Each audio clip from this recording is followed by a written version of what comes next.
In this thinking now occurring for the first time in history, thought undergoes the time itself of its conception. Under the impact of the substantial fact of faith itself, the very conception of which essentially comprises thought itself as a transcendently differentiated identity with the appearance itself of a transcendent object, the very conception of which is immediately thoughts existing in essence, transcendentally. Thought suffers essentially the death of its thinking in the past. It suffers the death of its essentially transcendent existence to be taken up now for the first time with the appearance of the transcendental essence of existence itself in essence. This thinking now occurring suffers the death in essence of its transcendental identity. It is actually no longer the case, neither is it necessary nor possible, that thought posits its identity in essence with what appears, an identity essentially inapparent.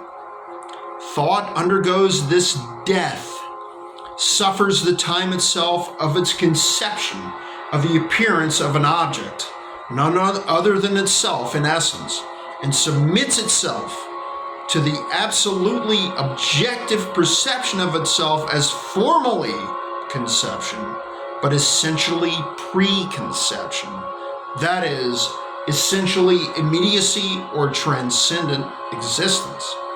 In this purely active contemplation of itself, to begin with, effected in essence through the grace of the fact itself of existence, thought, which, before now, through a series of maneuvers undertaken in essence by Descartes, Leibniz, and Kant, and culminating essentially in Hegel's synthesis, has attempted to divert the appearance and essence of faith itself to being fashioned by being for its own purposes.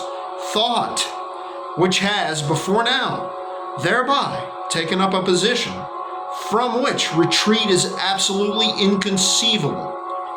Modern thought, having made of thought a position, in essence, an absolute self-extrication an impossibility, now, without itself moving from the spot, indeed rooted to the spot, this thought passes through in essence, its being essentially a position taken up in existence, in transcendence to the fact itself of existence.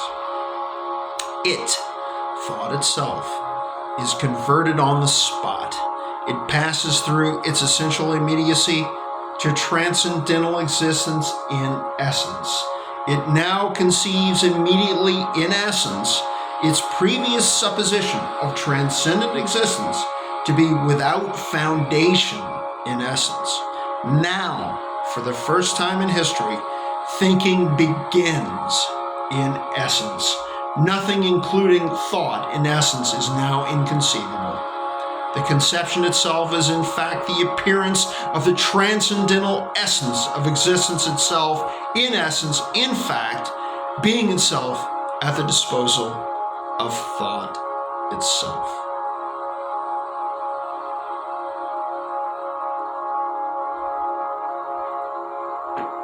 Leahy.